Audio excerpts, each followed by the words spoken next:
¿Alguna vez has escuchado sobre edificaciones tan impresionantes que parece que desafían la lógica? Monumentos erigidos con riquezas inimaginables que resisten el paso del tiempo, que han caído en el olvido o que encierran secretos que la ciencia aún intenta, sin éxito, desvelar. La Biblia menciona algunas de las construcciones más asombrosas de la historia, cada una de ellas cargada de misterios ocultos, mensajes perdidos o verdades que pocos se atreven a investigar. En este video te invitamos a un apasionante recorrido por 5 de las edificaciones bíblicas más sorprendentes y los secretos que guardan. Pero mantente atento, ya que la última sorpresa cuestionará todo lo que creías saber y puede dejarte sin palabras. ¿Estás preparado para descubrir los enigmas que conectan la fe, la historia y la arqueología? Entonces prepárate, porque lo que viene a continuación podría transformar tu visión del pasado y del futuro. Vamos a empezar. Las grandiosas construcciones de la Biblia. ¿Te imaginas intentar edificar un barco gigante sin la tecnología moderna? Sin grúas, sin sierras eléctricas, solo madera, manos callosas y una fe inquebrantable. Eso hizo Noé. Y siglos después, su relato sigue fascinando a científicos, arqueólogos y a aquellos que creen en lo imposible. La Biblia nos cuenta que, en una época de extrema corrupción y caos, Dios eligió a un hombre para llevar a cabo una misión que parecía irrealizable: construir un refugio colosal para salvar a su familia y a representantes de cada especie animal de un diluvio universal. Imagina ese momento. Noé recibe la orden divina. Comienza a cortar madera, tallar juntas y diseñar compartimentos. La tarea fue ardua. Décadas de trabajo bajo el abrasador sol, enfrentando burlas, dudas y la pesada responsabilidad de conservar la creación de Dios. Pero el arca no era simplemente un bote. Sus proporciones eran enormes, con aproximadamente 137 metros de largo, 23 metros de ancho y 14 metros de alto. Imagina un barco de enormes dimensiones, comparable a un moderno buque de carga hecho de madera de gopher y recubierto de brea para resistir las aguas. ¿Te gustaría saber cómo Noé logró tal hazaña sin herramientas avanzadas? ¿Y cómo se organizó con los animales dentro del arca? Además, ¿existió realmente un diluvio que cubriera montañas? La ciencia se aventura en estas interrogantes. Investigaciones realizadas por geólogos e historiadores han revelado indicios de un gran diluvio en la región de Mesopotamia, sugiriendo que un evento catastrófico hace miles de años pudo haber sumergido extensas áreas, dando pie a la leyenda de un diluvio global. Sin embargo, lo que más llama la atención son los supuestos hallazgos del arca. En 1959, un piloto turco sobrevoló el monte Ararat y avistó lo que parecía el casco de una embarcación. Desde entonces, diversas expediciones han buscado confirmar la existencia de los restos del arca de Noé. Algunas misiones han descubierto piezas de madera petrificada y estructuras geológicas que podrían asociarse a un gran barco. Pero, ¿es realmente el arca de Noé? La ciencia sigue debatiendo, mientras que la fe se mantiene firme. Visualiza una ciudad flanqueada por murallas titánicas, tan gruesas que parecían indestructibles. Esta fortaleza fue diseñada para resistir a cualquier enemigo y salvaguardar a sus moradores de amenazas externas. Pero ¿puedes imaginar lo inverosímil? Estas murallas no sucumbieron a arietes o explosivos. Se desmoronaron ante un sonido místico, el toque de trompetas y gritos de fe. Esta es la crónica de Jericó, una de las ciudades más antiguas del mundo, escenario de uno de los episodios más enigmáticos y polémicos de la Biblia. Un acontecimiento tan increíble que desafía la lógica y fascina tanto a científicos como a historiadores. Pero, ¿realmente sucedió? Más importante aún, ¿qué dice la ciencia sobre este asombroso colapso? Según relatos bíblicos, Jericó era una ciudad fortificada, con murallas tan altas y resistentes que cualquier ataque parecía casi un sueño inalcanzable. Si eres amante de la historia y los misterios, quédate aquí, porque la historia de Jericó te sorprenderá. Los israelitas, quienes vagaron por el desierto durante 4 décadas, enfrentaron el reto de conquistar una ciudad que parecía invencible. Sin embargo, Dios les reveló un plan inesperado que desafiaba cualquier táctica militar convencional.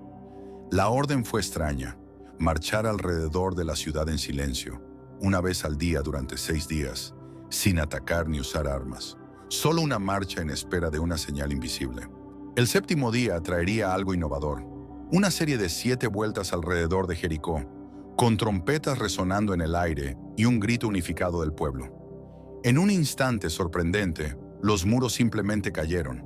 No fue el resultado de máquinas de guerra ni terremotos previsibles, sino del poder del sonido. ¿Te has detenido a pensar? ¿Es posible que un simple desfile y el sonido de trompetas derribaran muros tan sólidos? En el siglo XX, arqueólogos comenzaron a indagar sobre Jericó en busca de respuesta. En la década de 1950, la arqueóloga británica Kathleen Kenyon llevó a cabo excavaciones minuciosas que revelaron una sorprendente verdad. Efectivamente existían ruinas de una gran muralla que parecía haberse desplomado de forma abrupta. Pero el hallazgo más impresionante fue que los indicios sugerían que la caída se produjo de adentro hacia afuera. Este fenómeno era inusual, ya que normalmente, cuando una ciudad es invadida, los muros se destruyen desde el exterior por ataques. En Jericó, la evidencia apuntaba a un colapso desde el interior. Esto se alinea con el relato bíblico, donde los muros se derrumban no por fuerzas humanas, sino por algo mucho más grande. Sin embargo, surge una pregunta intrigante: ¿podría existir una explicación natural para este acontecimiento? Algunos investigadores proponen que un terremoto pudo haber sido el origen del colapso. Dada la ubicación de Jericó en una falla geológica y la frecuencia de sismos en la región, la teoría del terremoto podría tener sentido, si no fuera por un detalle crucial que pone en duda esta hipótesis. ¿Cómo pudieron Josué y los israelitas predecir exactamente el momento en que ocurriría un terremoto? Y aún más, ¿cómo pudo suceder justo en el instante de los toques de trompeta y los gritos de guerra? Si un terremoto fue el responsable, tendríamos que aceptar una sincronización casi imposible. ¿Podría ser este un caso donde la ciencia y la fe se encuentran? ¿Qué pasaría si la caída de Jericó se debiera a un evento que va más allá de nuestra comprensión? Es indiscutible que la historia de Jericó sigue siendo uno de los grandes misterios de la arqueología bíblica. Pero prepárate, porque la próxima estructura que exploraremos es aún más enigmática y desafiante. Visualiza un edificio tan majestuoso que sus paredes estaban recubiertas de oro puro, reflejando la luz del sol con un brillo celestial. Un lugar tan sagrado que fue diseñado para albergar la misma presencia de Dios. Este fue el Templo de Salomón, la obra maestra de la arquitectura sagrada de Israel. Una construcción envuelta en misterio, reverencia y poder. Pero, ¿cómo se erigió tal maravilla arquitectónica? ¿Qué nos revela la arqueología sobre su existencia? Y lo más importante, ¿cuál es su verdadero significado espiritual? La historia se remonta a David, el gran rey de Israel, cuyo corazón ardía con el deseo de edificar un templo para Dios. Sin embargo, esta misión no sería suya, sino de su hijo y sucesor, Salomón, el rey más sabio de la historia. La ubicación elegida no fue por azar. El monte Moría, un punto de energía y fe, fue el lugar donde siglos atrás Abraham casi sacrificó a su hijo Isaac, un sitio marcado por eventos divinos y sobrenaturales. La construcción del templo no sería solo un logro de ingeniería. Se trataría de un proyecto colosal donde cada detalle tendría un propósito divino. Las piedras utilizadas en la edificación fueron talladas cuidadosamente, lejos del lugar de construcción. Un detalle impresionante es que no se escuchó ningún sonido de martillos o herramientas en el sitio, conforme al mandato de Dios. Esto plantea una pregunta intrigante. ¿Cómo fue posible mover enormes bloques de piedra, encajarlos a la perfección y erigir un templo monumental sin utilizar herramientas ruidosas en el lugar? La madera de los cedros del Líbano, considerada una de las más valiosas de la época, fue transportada desde tierras lejanas. Su aroma sagrado impregnaba el ambiente y su uso iba más allá de lo estético, simbolizando realeza y conexión divina. El detalle más asombroso fue el revestimiento interior del templo en oro puro. Las paredes resplandecían con una brillantez celestial, mientras querubines, palmeras y flores decoraban cada rincón, creando una escena que superaba la realidad terrenal. En el centro de este majestuoso espacio se hallaba el lugar más sagrado, el Santo de los Santos, donde reposaba el Arca de la Alianza, un artefacto enigmático que simbolizaba la presencia física de Dios entre su pueblo. Luego de 7 años de arduo trabajo, el templo estuvo finalmente listo. Sin embargo, lo que sucedió en su inauguración superó todas las expectativas. Salomón convocó a todos los israelitas para una ceremonia inolvidable. Frente al altar, el rey elevó una oración poderosa, suplicando a Dios que considerara esta edificación su morada en la tierra. De repente, una nube gloriosa descendió y llenó el templo, manifestando una presencia tangible e indescriptible. Lo que siguió fue aún más impresionante. Fuego del cielo cayó sobre el altar, consumiendo las ofrendas ante los ojos atónitos de los israelitas. Este fue el signo definitivo de que Dios había aceptado aquel templo como su santuario. El pueblo se arrodilló en reverencia, consciente de que estaban en la inminente presencia del Creador vivo y verdadero.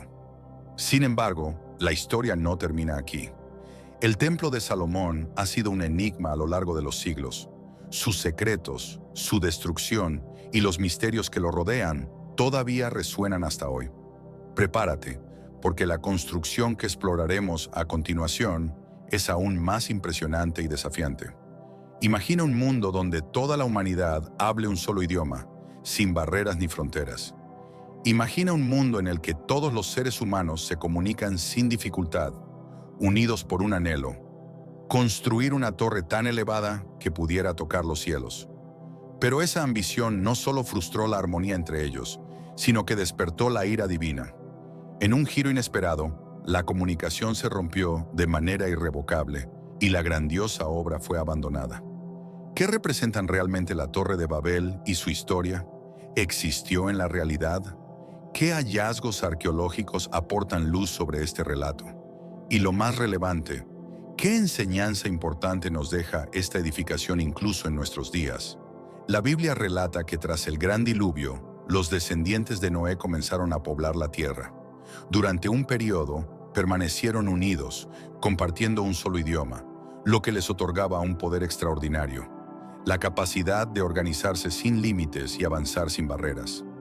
En un momento determinado, decidieron establecerse en la llanura de Sinar, en lo que hoy conocimos como Mesopotamia.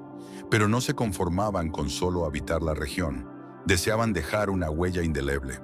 Usando tecnologías avanzadas para la época, como ladrillos cocidos al fuego y bitumen como mortero, comenzaron a erigir una estructura monumental. Una torre tan ambiciosa que se convertiría en el máximo símbolo de la autosuficiencia humana. Hagamos un nombre por nosotros mismos para no ser dispersados sobre la faz de la tierra, proclamaban, deseando desafiar incluso a Dios.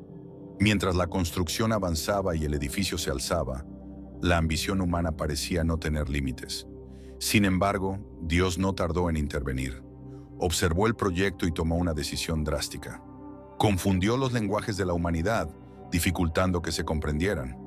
Imagina la escena caótica que siguió. Un albañil pide un ladrillo y su compañero malinterpreta la orden pidiendo agua. El capataz intenta dar instrucciones, pero nadie le entiende. Lo que antes era un proyecto cohesionado pronto se convierte en un completo desorden. En un instante, la obra en construcción se transformó en un caos. Lo que alguna vez fue un bastión de comunicación perfecta se fragmentó por completo. Los trabajadores ya no podían entenderse entre ellos y, sin coordinación, la gran torre fue abandonada. Así, los constructores se dispersaron, esparciéndose por el mundo y formando las diversas naciones y culturas que hoy conocemos. Pero surge la pregunta: ¿realmente sucedió esto? Muchos académicos sugieren que la Torre de Babel pudo haber sido inspirada por una zigurat, un tipo de templo en forma de pirámide escalonada común en Mesopotamia. La más célebre de estas construcciones fue el Etemenanki, un impresionante templo erigido en la antigua Babilonia en honor al dios Marduk. Los registros históricos indican que el Etemenanki se conocía como la casa que une el cielo y la tierra, un nombre que curiosamente se asemeja a la finalidad de la Torre de Babel, según la Biblia. Con el paso de los siglos, el templo fue destruido y reconstruido varias veces antes de ser abandonado definitivamente. ¿Podría ser esta la torre original mencionada en los textos sagrados? No hay una respuesta clara, pero las similitudes en las descripciones son notables. Más allá de ser solo una narración sobre la fragmentación del lenguaje humano, la historia de la Torre de Babel puede interpretarse como una advertencia atemporal. ¿Hasta dónde llega la ambición humana? ¿Puede la búsqueda incesante de poder y grandeza conducirnos hacia desafíos que escapan a nuestra comprensión? Prepara tu mente, porque la próxima estructura que exploraremos revelará secretos aún más sorprendentes. Imagina vivir en un tiempo de sufrimiento y exilio.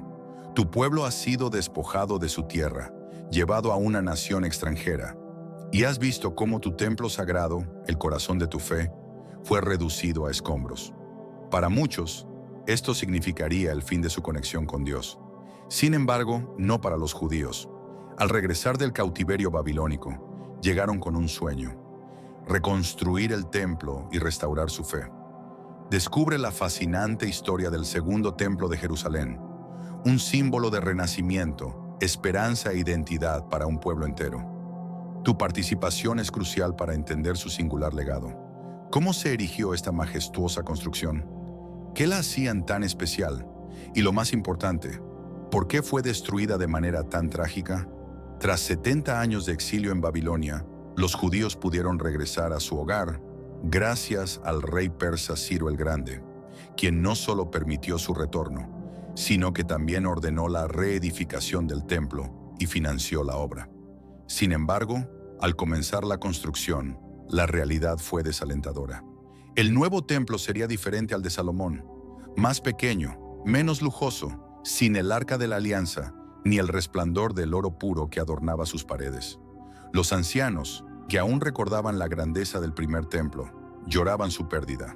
A los ojos de aquellos que conocieron la antigua gloria, la nueva edificación parecía opaca. Pero llegó un mensaje inesperado del profeta Ageo: la gloria de esta casa postrera será mayor que la de la primera. Ageo 2:9. ¿Cómo podía un templo que aparentaba ser inferior superar al de Salomón? Siglos más tarde, el rey Herodes el Grande, ávido de grandeza, decidió expandir y embellecer el segundo templo. Lo que comenzó siendo una construcción modesta se transformó en una de las maravillas del mundo antiguo. El patio del templo fue duplicado, creando un inmenso complejo religioso. Columnas monumentales y amplios pasillos fueron levantados, deslumbrando a todos los visitantes. Se utilizó oro y mármol blanco en partes de la estructura, haciéndola brillar bajo el sol de Jerusalén. El resultado fue un edificio tan espléndido que dejaba a los peregrinos sin aliento.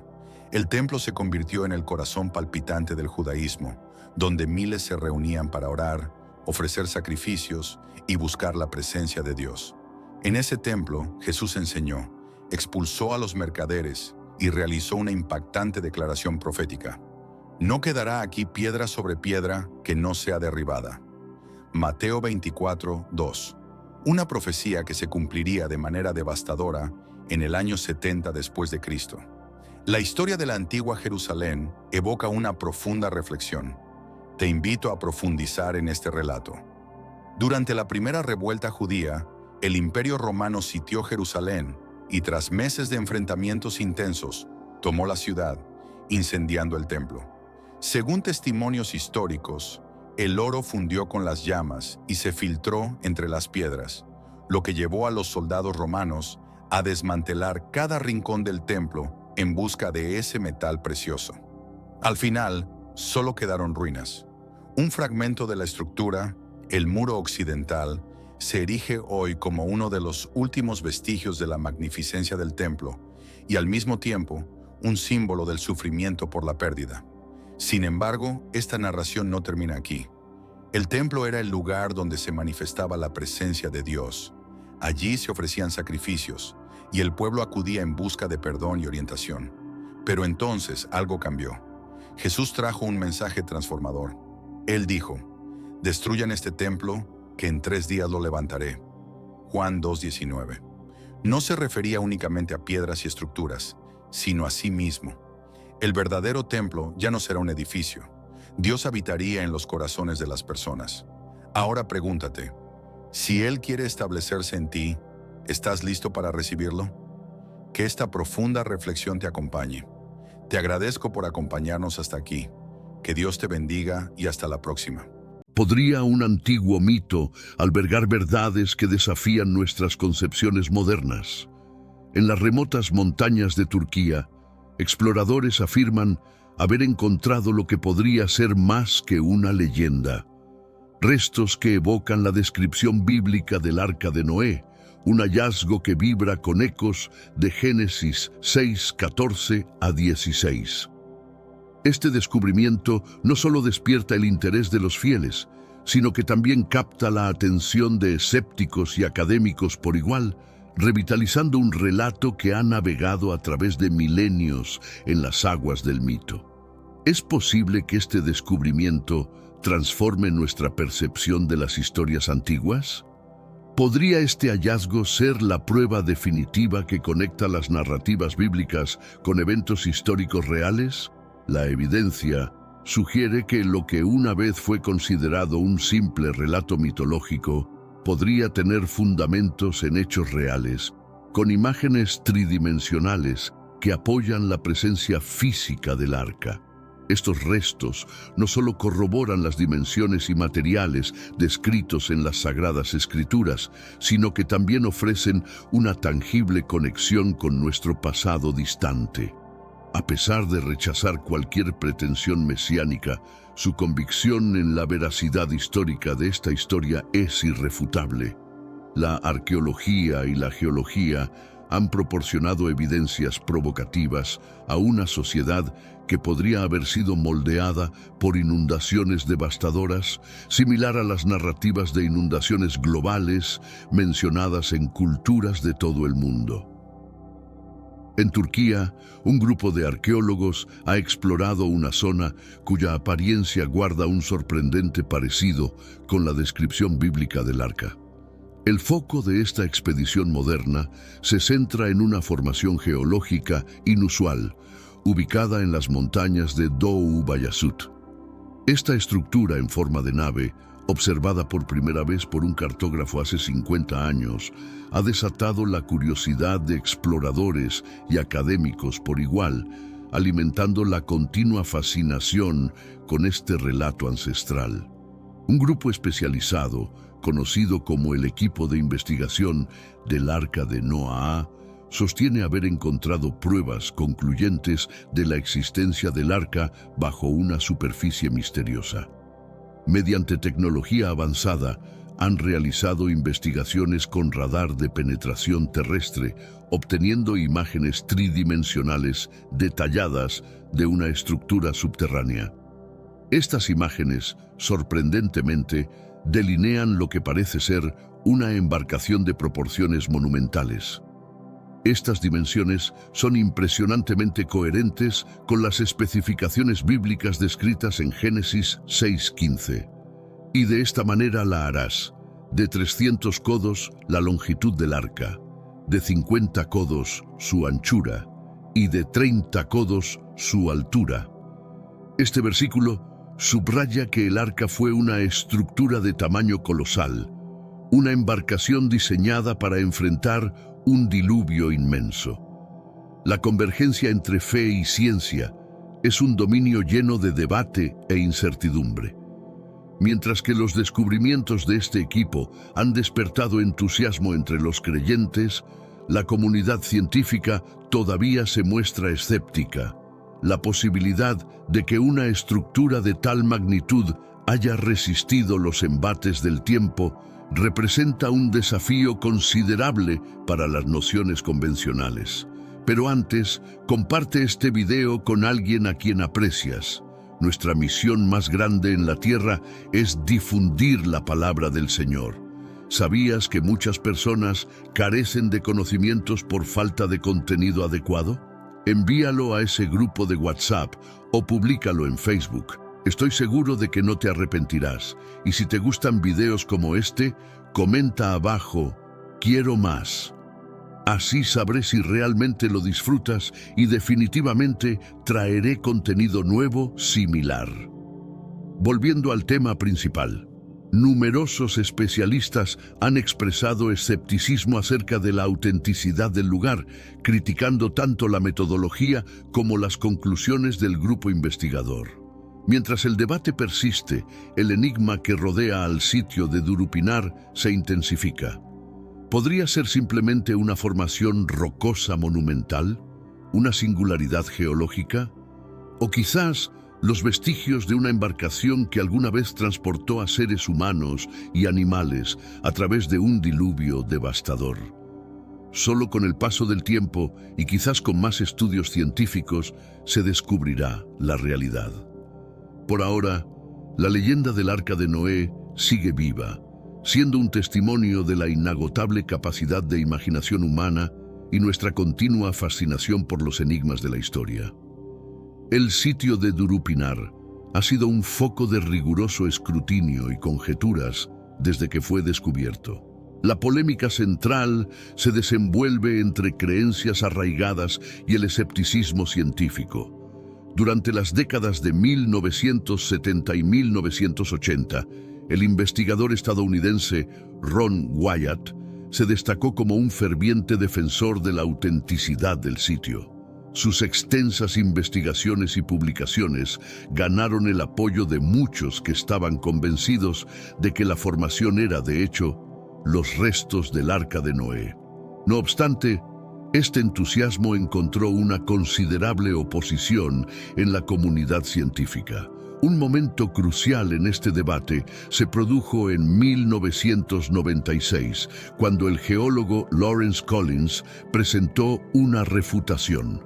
Con una perspectiva más escéptica, Collins argumentó que lo que se presentaba como el arca no era más que una formación rocosa natural. La configuración del lugar, determinada por procesos geológicos más que por intervenciones divinas, ha arrojado sombras de duda sobre las afirmaciones de Wyatt y ha erosionado significativamente la confianza del público en su significado bíblico. Aún así, el interés por el sitio de Durupinar no decayó bajo la supervisión de las autoridades turcas. Alarmada por la creciente atención internacional, la ministra de Cultura tomó medidas para conservar el área, designándola como Parque Nacional. Esta acción, si bien conservó el sitio para investigaciones futuras, también restringió las actividades de excavación y exploración. A pesar de la protección oficial, el entusiasmo por el sitio de Durupinar se mantuvo. Equipos de investigación independientes, integrados por expertos tanto turcos como internacionales, han continuado con el estudio de la formación. Sus descubrimientos han añadido nuevas dimensiones al debate en curso, con algunos apoyando la hipótesis de una construcción humana y otros defendiendo la interpretación natural. A medida que la polémica se sostiene, el sitio de Durupinar permanece como un enigma atrayente. Es un lugar de encuentro entre la fe y la ciencia, un punto donde se cruzan la leyenda ancestral y la investigación moderna. Y aunque las respuestas definitivas aún puedan ser esquivas, el poder del sitio para inspirar asombro y debate sigue siendo innegable. La historia del Arca de Noé permanece arraigada en la conciencia colectiva humana. Esta es una historia de castigo divino, supervivencia y un mundo reconfigurado, tan familiar como extraordinaria. Sin embargo, más allá de esta narrativa mítica, emerge una pregunta crucial. Génesis 8:4. Y reposó el arca en el mes séptimo, el día 17 del mes, sobre los montes de Ararat. Este versículo conecta directamente el sitio de Durupinar con una ubicación bíblica crucial, destacando su importancia histórica y espiritual en la narrativa del diluvio de Noé. ¿Realmente ocurrió?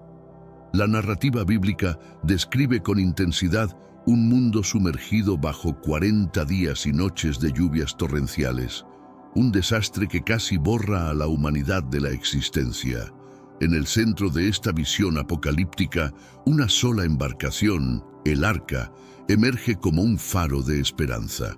Recientemente, expediciones en las áridas tierras de Turquía e Irán han declarado poseer pruebas físicas que respaldan esta antigua historia, persuadiendo incluso a los más escépticos a reevaluar sus creencias. No obstante, desvelar este enigma histórico presenta numerosos obstáculos. El libro del Génesis, que relata la historia del Arca, se origina de una época donde las tradiciones orales se plasmaron por escrito. A lo largo de los milenios, este texto ha sido objeto de múltiples traducciones e interpretaciones, lo que exige un análisis crítico riguroso. La indagación histórica y arqueológica son esenciales para desentrañar las capas de tiempo y cultura y así revelar las verdades potenciales ocultas en el relato bíblico. Durante siglos, el Arca ha sido el foco de búsquedas incesantes.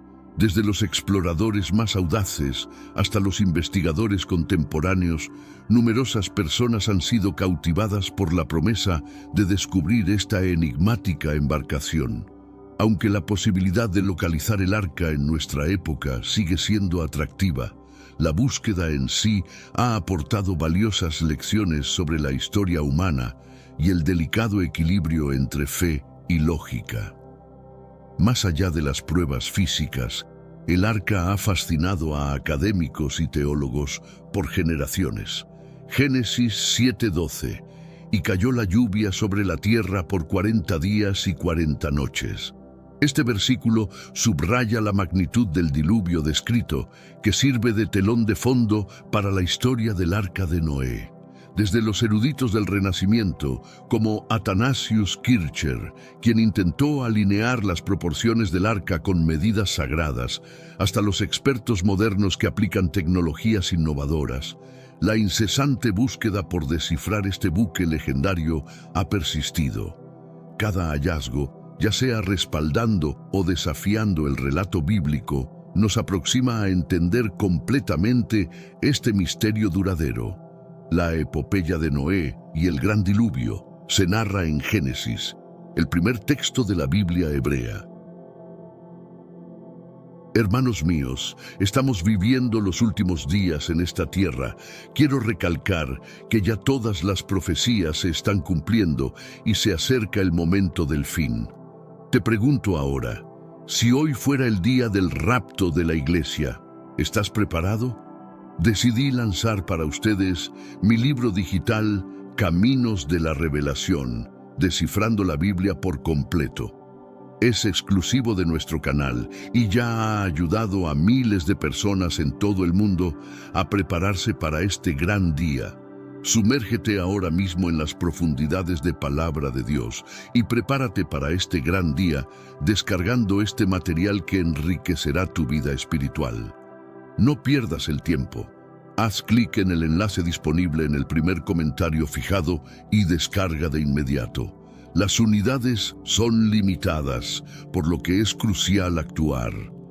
Ahora, para asegurar el acceso a este poderoso material, hazlo ahora antes de que se acaben las unidades. Aunque la tradición sugiere que Moisés fue el autor de Génesis, la certeza sobre su escritura es elusiva, rodeada de misterio como muchas de las antiguas leyendas. Dentro del vasto panorama de la historia, el relato de Noé sigue justo después de la creación del mundo y el tumultuoso origen de la humanidad post-Edén. Con la llegada de Noé se observa un mundo en decadencia. La humanidad no solo enfrenta el caos, sino que se encuentra en un estado de corrupción avanzada, con su perversidad esparciéndose rápidamente, arrasando con la civilización. El Señor, Dios del texto sagrado, contempla esta devastación y se lamenta de haber creado al hombre. Opta por un reinicio drástico, con la intención de aniquilar toda existencia terrenal, seres humanos, fauna, aves y todo vegetal. Entre la desolación emerge una figura excepcional, Noé, descrito como un hombre virtuoso, irreprochable en su generación y en constante comunión con Dios. Es notable, dado que el mundo en que vivía estaba plagado de violencia y rencor. En medio de ese caos, Noé captó la atención de Yahvé.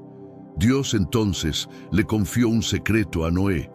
Iba a aniquilar el mundo mediante un diluvio, pero había buenas noticias. Noé y su familia serían salvados.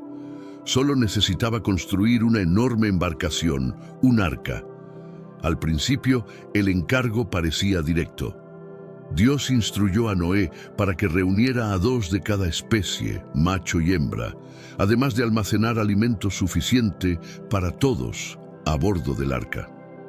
Sin embargo, en un giro típicamente bíblico, Dios modificó las instrucciones. Ahora Noé debía llevar 7 pares de cada especie pura, un par de cada especie impura y 7 pares de cada tipo de ave. Era una demanda desafiante, pero Noé estaba preparado para enfrentarla. Así, Noé y sus 3 hijos se pusieron manos a la obra. Tardaron 100 años en construir la gigantesca arca, finalizando justo a tiempo. El 17º día del segundo mes del año 600 de la vida de Noé. Sí, Noé tenía 600 años en ese entonces. Los cielos se abrieron y las aguas comenzaron a descender del firmamento. Al mismo tiempo, surgían aguas desde las profundidades de la tierra.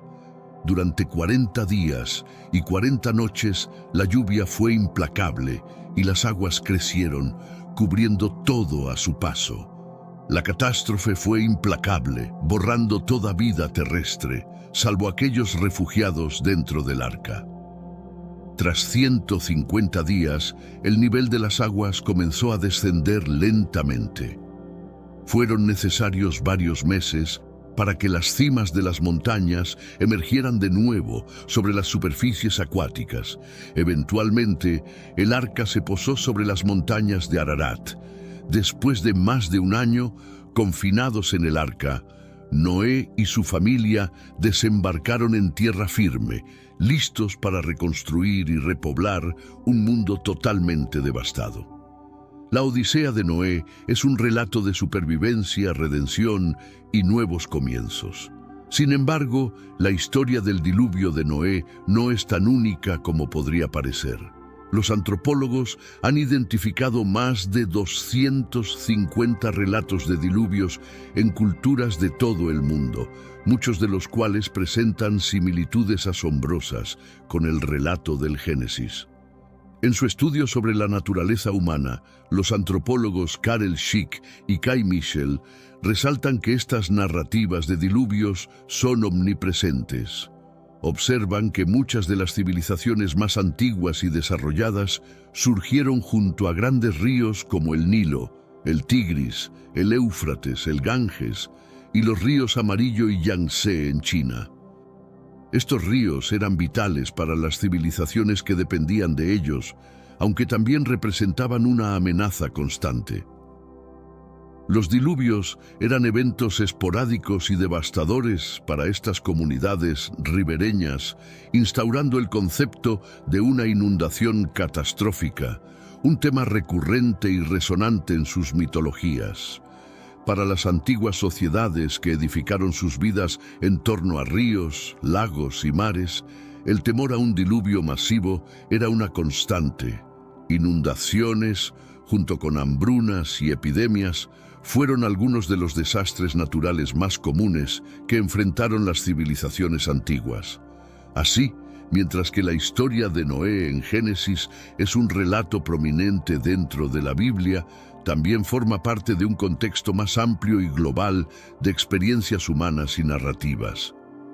En cuanto al arca, de acuerdo con el libro de Génesis, esta finalmente se posó en las enigmáticas montañas de Ararat, un detalle que ha impulsado numerosas expediciones y acalorados debates entre historiadores, arqueólogos y teólogos.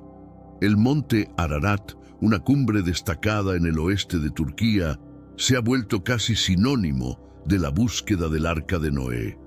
Su ubicación y cercanía a las tierras descritas en la Biblia lo convierten en un punto focal para aquellos que buscan evidencias del Arca. El hallazgo de un artefacto de madera por el historiador británico James Bryce en 1876 intensificó el interés, haciendo de Ararat un destino de peregrinación para los aficionados a la historia del Arca. Sin embargo, el enigma no se limita a la ubicación.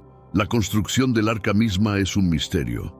La Biblia señala que fue construida con madera de gofer, un término que ha generado diversas interpretaciones. Algunos creen que podría haber sido de ciprés o cedro, mientras que otros sugieren algo más inusual, como la palma de coco. La idea de utilizar palma de coco para la construcción del arca puede sonar extraña, dada su asociación con climas tropicales y la producción de aceite de coco. Sin embargo, su madera es extremadamente dura y resistente al agua, características que la harían idónea para una embarcación destinada a soportar un diluvio masivo. Sé que a veces en nuestras vidas tenemos más preguntas que respuestas. Si te sientes perdido y buscas claridad, tenemos algo para ti. Caminos de la Revelación, descifrando la Biblia por completo. Un libro lleno de enseñanzas y respuestas disponible ahora como un regalo en el primer comentario. No te pierdas la oportunidad de transformar tu vida y entender el verdadero propósito de estos desafíos. Varios académicos proponen que las rutas de comercio milenarias podrían haber traído tanto la palma de coco como el conocimiento de sus utilidades a la zona. Sin embargo, este argumento enfrenta un obstáculo considerable. Las palmas de coco no son originarias del área donde teóricamente se edificó el arca. La carencia de pruebas que asocian este árbol con la época antigua de la región, junto con la disponibilidad de opciones más tradicionales como el cedro y el ciprés, provoca escepticismo en muchos especialistas acerca de la idea de que la palma de coco se usara como madera de gofer. A pesar del interés que genera la propuesta de la palma de coco para la construcción del arca, la identidad real de este árbol misterioso sigue sin descubrirse. Al igual que el diluvio en sí, el arca está envuelta en leyendas y enigmas que siguen capturando la atención de la gente después de miles de años. ¿Es todo esto un mito o quizá un gran error interpretativo? La idea de que el árbol de copra fuera el legendario madero de gofer resulta atrayente, aunque es probable que se incline más hacia la ficción que hacia la realidad. Sin embargo, este pequeño misterio sigue provocando curiosidad, estimulando debates y manteniendo viva la historia. El interés en los materiales usados para el Arca de Noé refleja un interés más amplio por el pasado y las narrativas que han dado forma a nuestras culturas a través de los tiempos. Aunque el árbol de copra no haya tenido un papel protagonista, el entusiasmo por descubrir cómo se construyó el Arca de Noé es testimonio de nuestra fascinación por los misterios antiguos. Hay algo en estas historias que nos sigue cautivando, recordándonos la mezcla de mitos, historia real y especulaciones académicas que los hacen tan absorbentes. Y como ocurre con muchos relatos antiguos, la mezcla de realidad, ficción e interpretación nos invita a seguir indagando. Uno de los detalles más fascinantes de la historia del Arca de Noé es su puerta. Según la Biblia, Dios instruyó a Noé a entrar al arca a través de ella. Esa puerta era la única vía de entrada y salida, la única escapatoria del diluvio. Noé y su grupo ingresaron al arca confiando en que sería su salvaguarda. Dios, por su parte, aseguró la entrada una vez todos estaban adentro. Llegado el momento crítico, únicamente aquellos dentro del arca encontraron protección. Es notable que la puerta del arca estuviese abierta por un periodo antes de que el propio Dios decidiera cerrarla. Era posible para otros unirse, sin embargo, optaron por no hacerlo. La entrada permaneció accesible hasta el último posible momento, cerrándose justo antes de que la situación se volviera irreversible. Entonces, las aguas inundaron todo, y quienes no habían entrado al arca sufrieron las consecuencias. Este evento resalta la generosidad de Dios en ofrecer salvación hasta el último instante, dejando la decisión final en manos de las personas. Noé pasó alrededor de 70 años advirtiendo a los demás mientras erigía el arca, aunque sus advertencias fueron mayormente desoídas.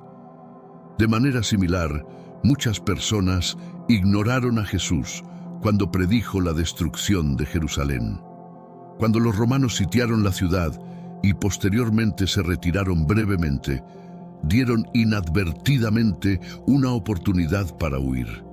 Los que prestaron atención a Jesús se salvaron al escapar, pero aquellos que permanecieron cuando los romanos volvieron enfrentaron la devastación, con solo unos pocos sobreviviendo. Este relato se convierte en una metáfora de la salvación, con el arca simbolizando el refugio que Jesucristo ofrece frente a las repercusiones del pecado. Tal como el arca fue la única esperanza de sobrevivir al diluvio, Jesús es el único medio para obtener la redención del pecado.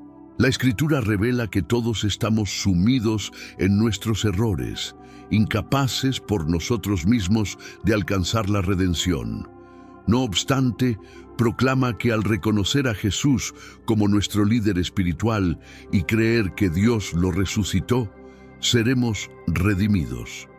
Este rescate es un don divino. Simplemente necesitamos atravesar la entrada, que es Jesús, y aceptarlo.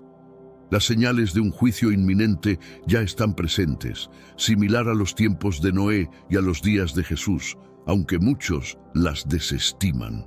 Las Escrituras nos cuentan que la era de Noé estuvo definida por la renuncia a la fe, el caos y la desigualdad, circunstancias que parecen reflejarse en nuestra época actual. El deterioro moral de la humanidad fue tan profundo que Dios optó por iniciar de nuevo, salvando únicamente a Noé y su linaje. A pesar de la oscuridad de aquellos tiempos, Noé encontró favor ante los ojos de Dios, tal como nosotros podemos encontrar su gracia hoy. Aunque estos días parezcan repletos de amenazas, aún existe una salvación, la gracia divina.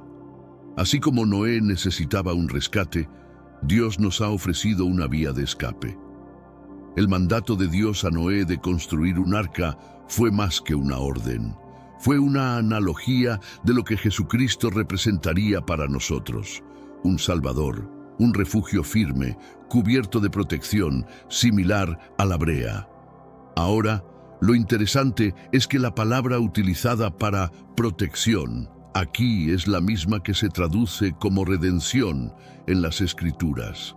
Las aguas del diluvio representan la sentencia divina, y así como el juicio no podía penetrar el arca protegida, ningún veredicto puede afectarnos si estamos en Cristo, quien pagó por nuestros errores. Porque era importante el arca, porque entrar en el arca es análogo a ser envuelto por Cristo en el bautismo. Esto simboliza dejar atrás la vida vieja y empezar una nueva. Además, Dios instruyó a Noé para que pusiera una ventana en lo alto del arca y una única puerta al centro, asegurando que una vez cerrada, nadie más podría abrirla. Noé aún podía mirar hacia afuera a través de la ventana, como si Dios le indicara mantener sus ojos hacia el cielo de ahora en adelante. De manera similar, cuando somos envueltos en Cristo mediante el Espíritu Santo, nuestra mirada se dirige hacia lo celestial. Dios aseguró todas las necesidades de Noé y su familia durante el viaje. Ocurre igual cuando acudimos a Jesús. Él nos proporciona todo lo requerido. Él no solo ofrece salvación, también nos completa. La razón de tener un Salvador: porque necesitamos ser rescatados, y por nosotros mismos es imposible. La Biblia lo establece claramente. Se nos ha salvado por la fe, no por esfuerzo propio. Es un regalo divino, no resultado de nuestras acciones, para que nadie pueda vanagloriarse. Dios nos redime mediante su gracia, no por lo que hacemos, sino por su generosidad hacia nosotros.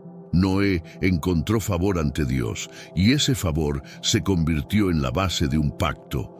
Dios prometió: estableceré mi pacto contigo, entrarás en el arca, tú, tus hijos, tu esposa y las esposas de tus hijos contigo. Esto ilustra que Dios siempre está listo para ofrecernos su gracia. La gracia significa que somos rescatados sin ningún esfuerzo de nuestra parte.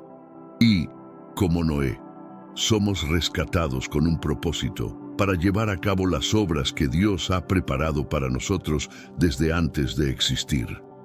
Cuando Dios invitó a Noé al arca, no solo le dijo entra, sino ven. Esto implica que Dios ya estaba dentro del arca esperando por Noé. Asimismo, cuando estás en Cristo, estás sellado con el Espíritu Santo de promesa. Efesios 2, 8 a 9. Porque por gracia habéis sido salvados a través de la fe, y esto no proviene de vosotros, sino que es el don de Dios, no por obras, para que nadie se gloríe. Dios no solo cerró las aguas del diluvio, también aseguró a Noé y a su familia dentro del arca. ¿Podría haber Noé perdido su salvación? Imposible. Dios aseguró la puerta y una vez cerrada, permaneció así.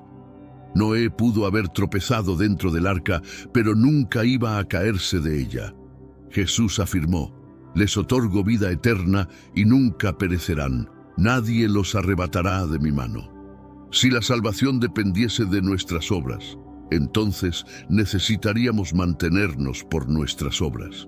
Sin embargo, somos salvados por gracia, y por gracia seguimos salvados.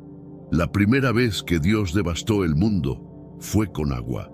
La próxima vez será con fuego. Las Escrituras advierten que el mundo de entonces pereció, inundado por agua. Ahora, las tierras que permanecen están reservadas por la palabra de Dios para ser consumidas por fuego en el día del juicio y la destrucción de los impíos. Entonces, ¿cuál es la lección? Sabiendo que el juicio se aproxima, ¿cómo debemos vivir?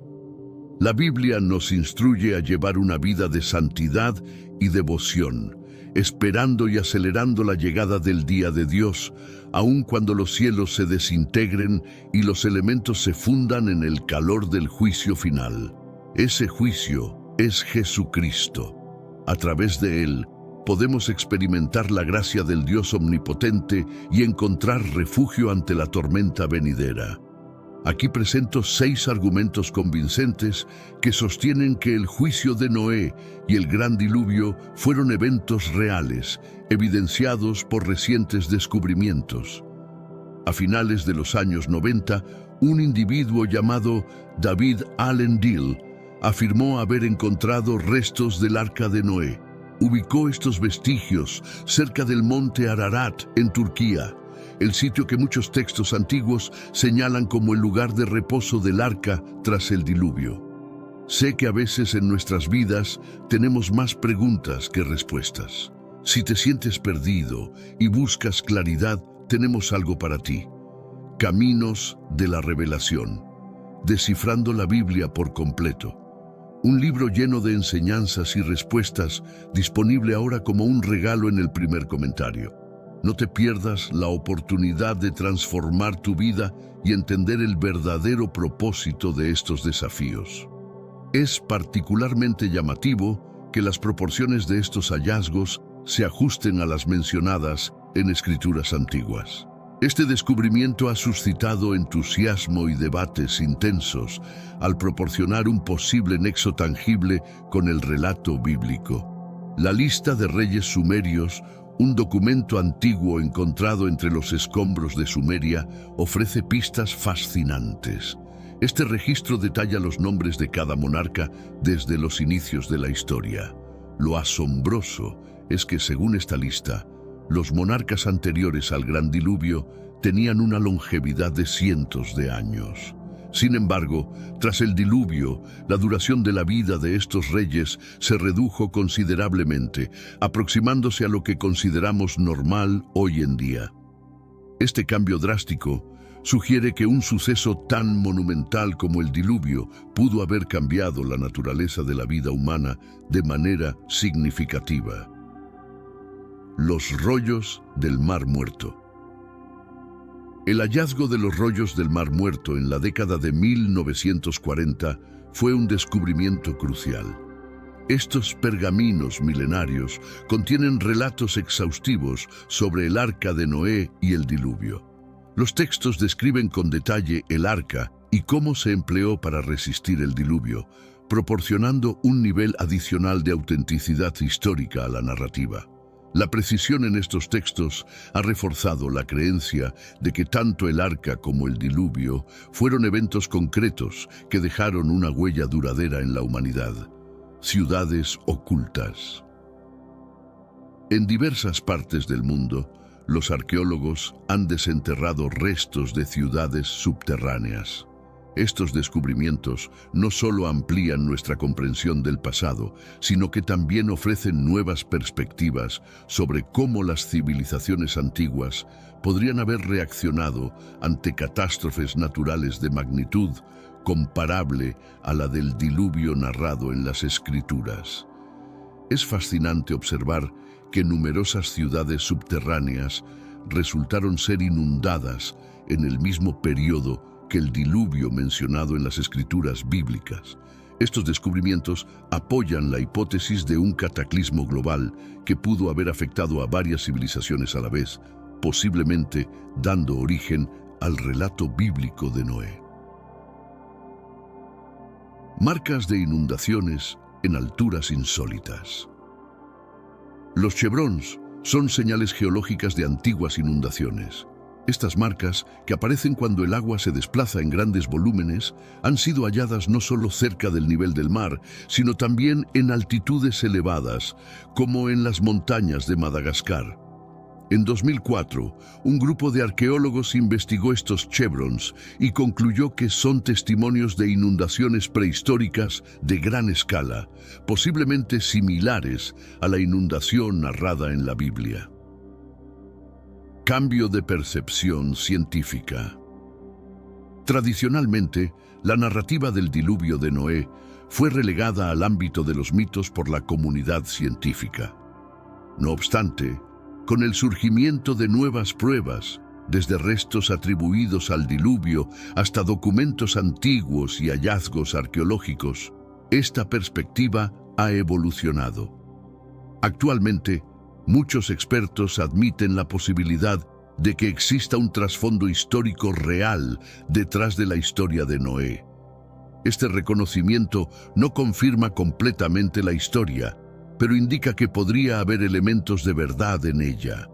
Estos hallazgos, si bien no constituyen pruebas irrefutables, invitan a reflexionar y a reconsiderar las narrativas antiguas, evaluando si podrían estar basadas en eventos reales que influenciaron significativamente la historia de la humanidad. Explorando la existencia del Arca de Noé. La posibilidad de descubrir el arca todavía genera debate. Se cree que el arca fue fabricada con madera de ciprés, que después de más de 7000 años probablemente habría degradado sustancialmente, lo que dificulta la posibilidad de encontrar cualquier resto intacto. Todd Wood, un biólogo reconocido, sugiere una teoría sobre el destino final del arca tras el diluvio.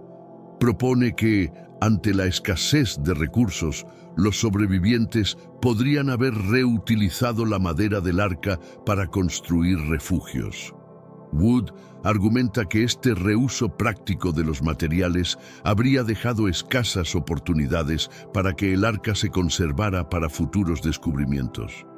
Sin embargo, la búsqueda del Arca de Noé no se ha detenido.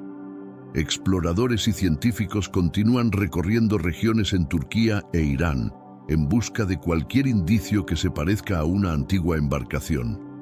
Si se descubriera una estructura con forma de barco en una montaña, provocaría un gran entusiasmo. Tal hallazgo podría ofrecer nuevas perspectivas sobre las civilizaciones antiguas y su manejo de los desastres naturales. Hallar pruebas sólidas puede ser un proceso extenso, pero significaría un hito importante.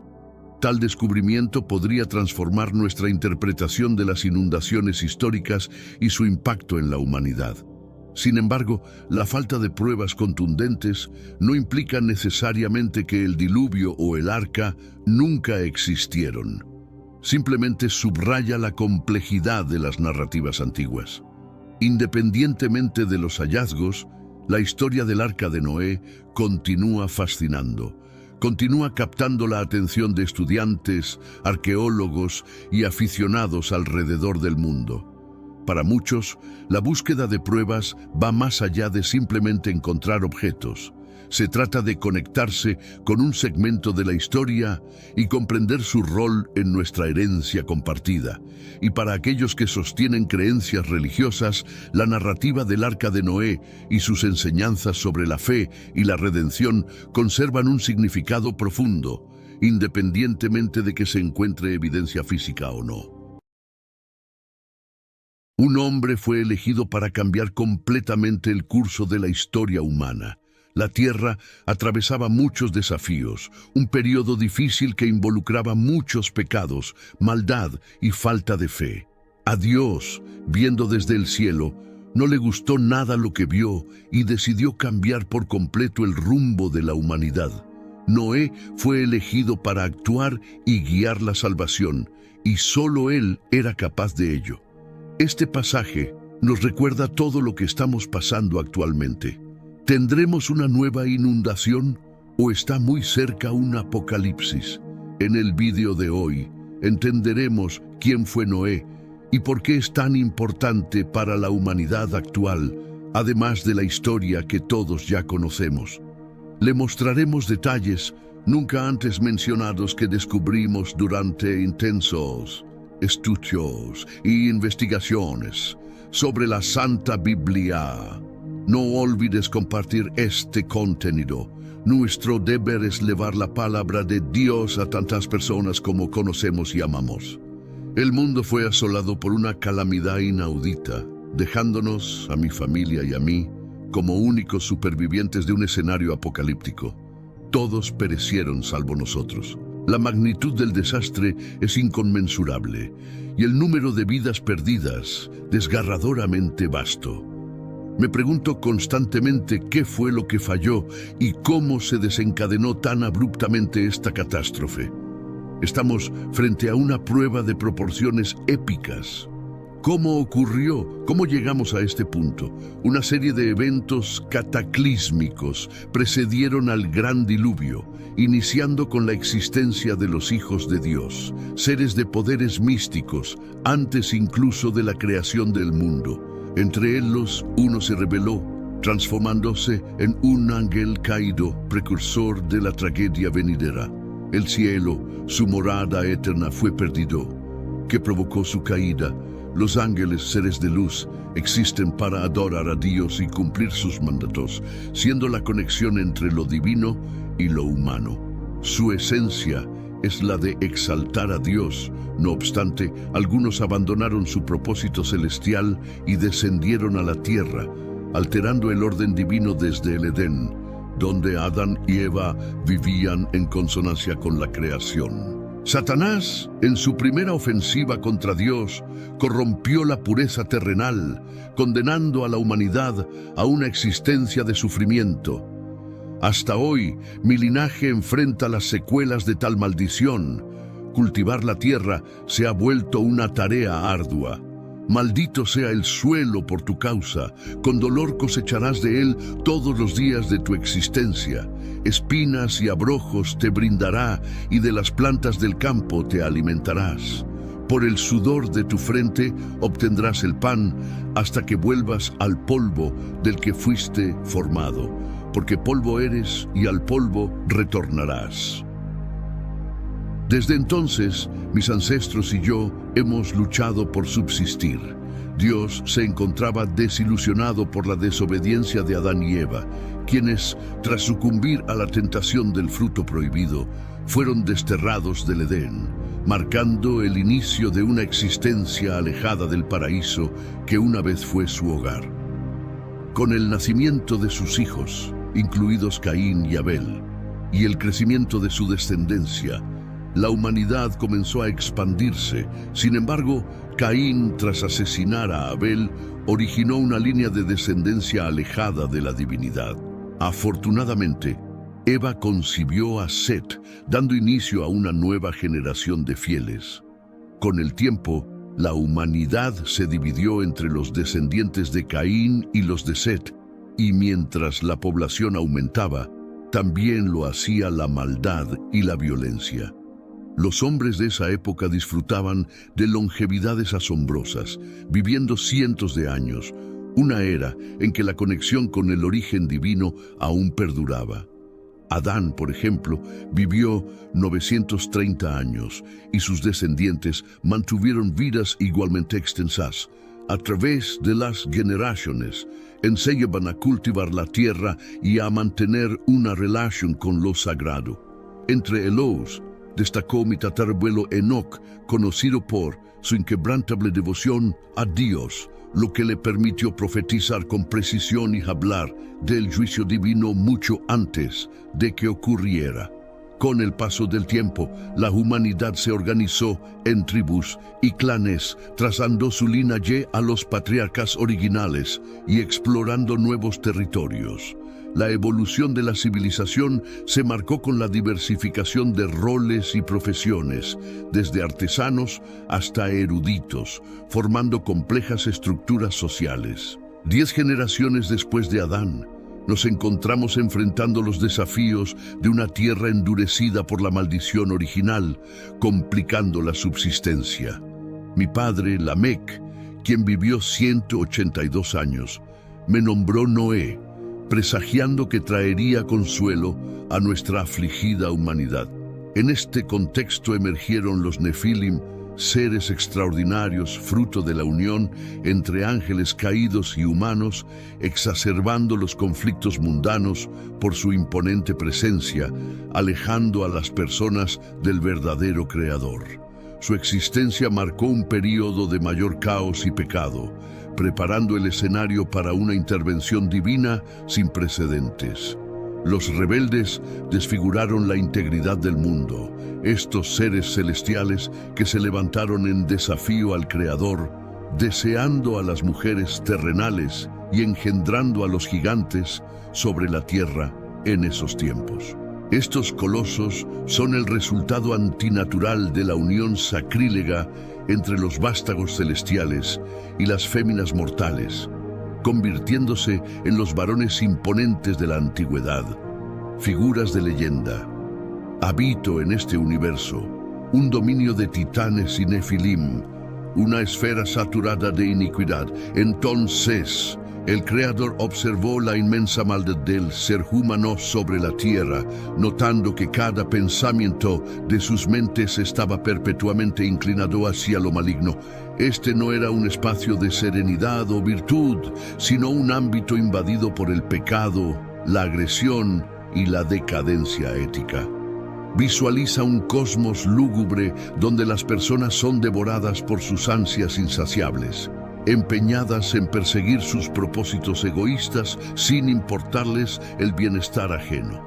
Los principios de veracidad, rectitud y altruismo no solo se desestiman, sino que además se malinterpretan. Por el contrario, se opta por la falsedad y la manipulación como métodos estándar para lograr las metas individuales. La sociedad se define por una filosofía del sálvese quien pueda, en la cual cada quien vela por sí mismo y el cimiento comunitario se erosiona debido al individualismo y la hostilidad. En este contexto, los hogares no son refugios de cariño y respaldo, sino arenas de conflicto llenas de engaños y traiciones. Los vecinos no velan los unos por los otros, sino que intentan sacar ventaja mutuamente. Los estamentos gubernamentales no son pilares de equidad, sino manifestaciones de tiranía que perpetúan el dominio de los fuertes sobre los débiles. Fue ante esta panorámica que el Creador avistó la perversidad de la raza humana, su caída espiritual y moral, la congoja del divino ante su obra. La humanidad, el diamante de su creación, había errado el rumbo. Lejos de coexistir en concordia, Las gentes se hallaban sumidas en la hostilidad, la maldad y el fraude. El Creador contempló su obra y experimentó un pesar inmenso, un dolor divino, una aflicción tan intensa que superaba el entendimiento mortal. Imagina a un progenitor desconsolado por las fechorías de un vástago desobediente, pero en una magnitud infinitamente mayor. Y así, en su vasto pesar, el Creador tomó una resolución ardua. Procuró exterminar a los seres que había formado sobre la faz de la tierra, no solo a los hombres, sino también a las bestias, los reptiles y las aves del cielo, pues le afligía profundamente observar el pecado humano y lamentaba haberlos creado. El Divino estaba desolado por las acciones de sus criaturas y se vio sin otra alternativa para restaurar un cosmos que se hundía en el caos. El Espíritu del Señor no contendería con el hombre eternamente.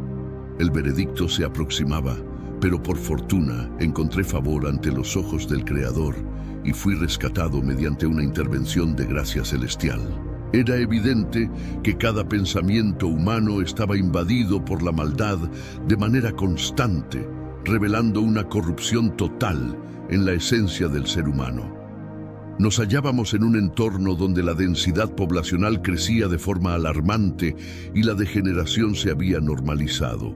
La actividad de entidades malignas era omnipresente y la maldad se arraigaba en el alma humana con la corrupción y la agresividad desbordándose sin control.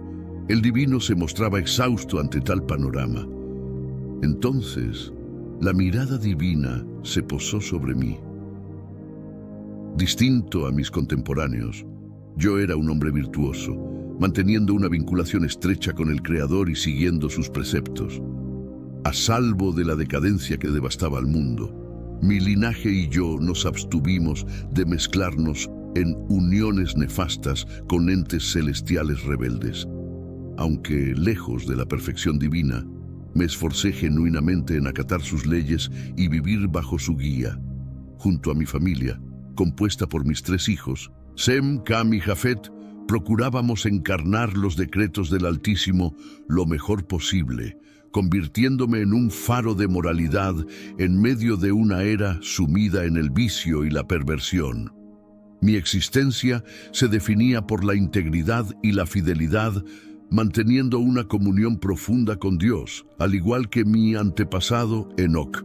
Mientras otros se sumergían en los deleites mundanos, yo hallaba mi satisfacción en la devoción y la sumisión al soberano. Cada instante de mi vida era un reflejo del amor y la lealtad divinos, y atesoraba la posibilidad de compartir cada paso de mi andar con él.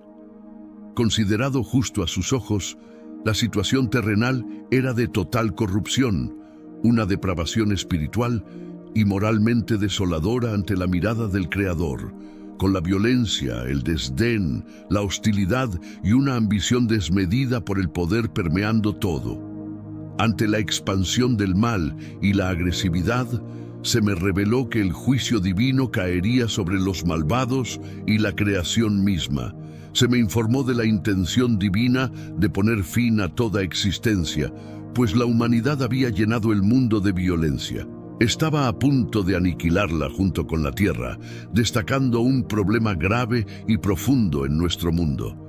En aquel momento, en una era marcada por la corrupción y el juicio inminente, recibí una comunicación celestial anunciando el propósito de salvar a mi familia y a mí. Incluso en los momentos más oscuros, existía un rayo de esperanza manifestado en forma de misericordia divina. En lugar de aniquilar por completo a la humanidad, el Creador optó por salvaguardar a un pequeño núcleo, un vestigio de vida. Yo no era merecedor ni había conseguido por méritos propios esa misericordia. Sin embargo, me vi favorecido por ella. La misericordia es un don que, aunque no se gana, está al alcance de quien sinceramente la busca. Se afirma que en donde la transgresión se multiplicaba, la misericordia se superponía en mayor medida, y en mi caso, esto se confirmó plenamente. El Señor me encomendó, construye una embarcación de madera de gofer. Este mandato implicaba que el encargo era personalmente mío. No estaba destinado a ser delegado a terceros, sino a prepararme yo mismo para el inminente diluvio. Recibí instrucciones detalladas para la construcción de la embarcación que debía incluir múltiples espacios: establos, caniles, nichos, jaulas y compartimientos destinados a albergar a todas las especies animales junto con sus provisiones, garantizando así la durabilidad de la construcción. Se me orientó igualmente a aplicar brea o asfalto tanto en el interior como en el exterior de cada compartimento, una medida natural de impermeabilización que probó ser efectiva para la conservación de la nave, permitiéndole resistir el diluvio durante un tiempo prolongado.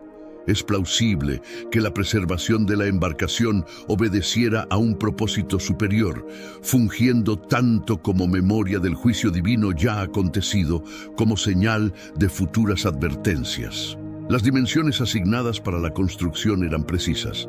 El largo del arca debía ser de 300 codos, su ancho de 50 codos y su altura de 30 codos, equivalente a aproximadamente 450 pies de largo, 75 pies de ancho y 45 pies de alto. La estructura era comparable en longitud a un edificio de 30 pisos, con unos 150 metros de largo, 25 metros de ancho y 15 metros de alto. Lo que se delineaba no era propiamente un navío, sino una barcaza diseñada exclusivamente para mantenerse a flote, sin intención de navegar hacia algún destino específico. Después de todo, un arca es un cofre, no una embarcación. Este término alude a la forma cúbica de la estructura. Era necesario implementar una ventana para asegurar la iluminación y ventilación dentro del arca, finalizándola a una altura mínima de 1 codo, aproximadamente 18 pulgadas, desde el techo.